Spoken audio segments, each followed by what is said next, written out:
Families. What's it like to raise your family in a resort tourism-driven town?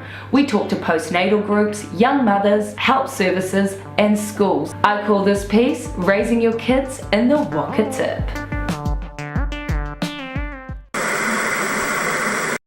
Last week in Raising Your Kids in the Wakatipu, we looked into the population growth of the town. So in just over 2 years we've grown from 88 kids on the first day to 368 2 years later. This is baby number one. No, three is a handful.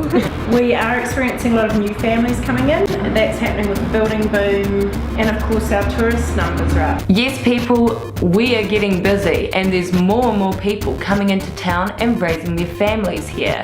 But this is putting a strain on support services. We are noticing with the population growth that there's a real strain on these services. Not to mention the relative cost of living. Obviously everyone talks about the cost of living here, and it's no secret that it can be pretty tough to make ends meet.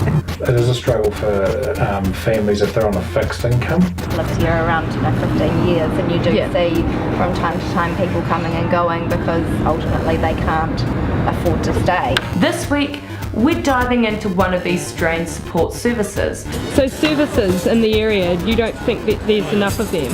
Oh, not for mothers, no. Yeah, the whole birthing and having a baby in Queenstown is complicated in a way that I didn't really comprehend. The Lake District Hospital is a primary unit, so it's primary care, so it's like the same as being in Bora or Lumsden or somewhere.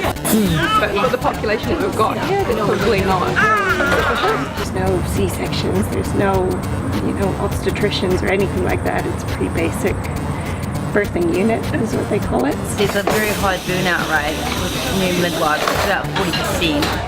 Nationally this is happening, but definitely in Queenstown I think it's an issue as well. And the midwives, there's a real shortage of midwives in Queenstown at the moment. There's really only a few. But I guess the point is that so many of our antenatal group had to leave Queenstown to have their babies. And then there's the complication of having to sort of drive 2.5 hours when you're in labour, which just the idea of that sounded horrible to me, so I thought I'm going to try not to do that if I don't have to, and I didn't have to. You put in an ambulance for 2 hours, driven down there, or down like the road to Kingston, all the bumps, believe me I've done it, it's not fun.